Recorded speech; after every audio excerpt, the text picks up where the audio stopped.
ओम श्री भगवत वासुदेवाय नमः। आज मैं आपको एकादशी के बारे में कुछ जानकारी देने जा रही हूँ। 6 अक्टूबर यानी कि पंपाकुश एकादशी।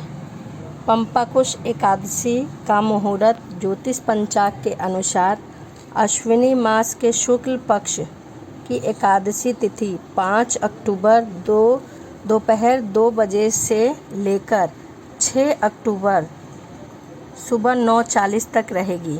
यानी कि उदया तिथि 6 अक्टूबर को है, इसीलिए व्रत 6 अक्टूबर को करना चाहिए। भगवान विष्णु का व्रत करते समय, एकादशी का व्रत करते समय इस दिन भगवान विष्णु की पूजा अर्चना करनी चाहिए। एकादशी के दिन पूजा अर्चना करते समय पीला वस्त्र पहनकर पूजा करनी चाहिए, क्योंकि श्री हरि विष्णु को पीला रंग बहुत पसंद है। पीला पुष्प, पीला चंदन, पीला फल, पीला अक्षत से भगवान विष्णु की पूजा अर्चना करना चाहिए और फिर कथा सुननी चाहिए। कथा कुछ इस प्रकार है। धर्मराज युधिष्ठिर कहने लगे कि हे भगवान, अश्विनी शुक्ल एकादशी का क्या नाम है? अब आप कृपया करके इसकी विधि तथा फल कहिए। भगवान श्री कृष्ण कहने लगे कि हे युधिष्ठिर, पापों का नाश करने वाली एकादशी का नाम पंपाकुश एकादशी है। यानी कि जो पापों का नाश करती है उस एकादशी का नाम पंपाकुश एकादशी है। हे राजन, इस दिन मनुष्य को विधि पूर्वक भगवान की पूजा करनी चाहिए। एकादशी मनुष्य को मन वांछित फल देने वाला और स्वर्ग प्राप्त कराने वाला व्रत है। मनुष्य को बहुत दिनों तक कठोर तपस्या से जो फल मिलता है वह फल भगवान गरुड़ को नमस्कार करने से ही प्राप्त हो जाता है। जो मनुष्य अज्ञानवश अनेक पाप करते हैं, परंतु वह मनुष्य श्री हरि विष्णु को यदि नमस्कार भी कर लेते हैं तो उनके सभी पाप धुल जाते हैं। विष्णु के नाम के कीर्तन मात्र से ही संसार के सब तीर्थों के पुण्य का फल मिल जाता है। जो मनुष्य धनुषधारी भगवान श्री की शरण में जाते हैं उन्हें कभी भी यम यातना भोगनी नहीं पड़ती। जो मनुष्य वैष्णव होकर शिव की और शैव होकर विष्णु की निंदा करते हैं वे अवश्य नरकवासी होते हैं। सहस्त्रों वाजपेय और अश्वमेध यज्ञों से जो फल प्राप्त होता है वह एकादशी के व्रत से 16वें भाग के बराबर भी नहीं होता। संसार में एकादशी के बराबर कोई पुण्य नहीं है। इसके बराबर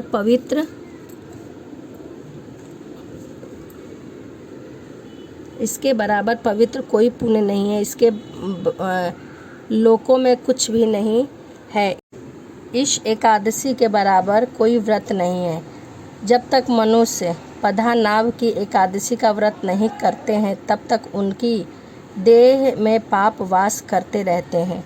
हे राजेंद्र, यह एकादशी स्वर्ग, मोक्ष, आरोग्य, सुंदर स्त्री, अन्न और धन देने वाली है। एकादशी के व्रत से बराबर गंगा, गया, काशी, कुरुक्षेत्र और पुष्कर भी पुण्यवान नहीं है। हरिवासर तथा एकादशी का व्रत करने और जागरण करने से सहज ही में मनुष्य विष्णु पद को प्राप्त होते हैं। हे युधिष्ठिर, इस व्रत के करने वाले 10 पीढ़ी मातृपक्ष, 10 पीढ़ी पितृपक्ष, 10 पीढ़ी स्त्री पक्ष तथा 10 पीढ़ी मित्र पक्ष का उद्धार कर देते हैं। हे दिव्य देह धारण कर चतुर्भुज रूप, हे पीताम्बर पहनने और हाथ में माला लेकर गरुड़ पर चढ़कर विष्णु लोक जाते हैं। हे नृपोत्य बालस्य, युवा अवस्था और वृद्ध अवस्था में इस व्रत को करने से पापी मनुष्य भी दुर्गति को प्राप्त न होकर सद्गति को प्राप्त होता है। अश्विनी मास की शुक्ल पक्ष की इस पंपाकुश एकादशी का व्रत जो मनुष्य करता है वे अंत समय में हरिलोक को प्राप्त होता है तथा समस्त पापों से मुक्त हो जाता है। सोने, तिल, भूमि, गौ, अन्न, जल, छतरी तथा जूती दान करने से मनुष्य यमराज को नहीं देखता। ये एकादशी की कथा थी।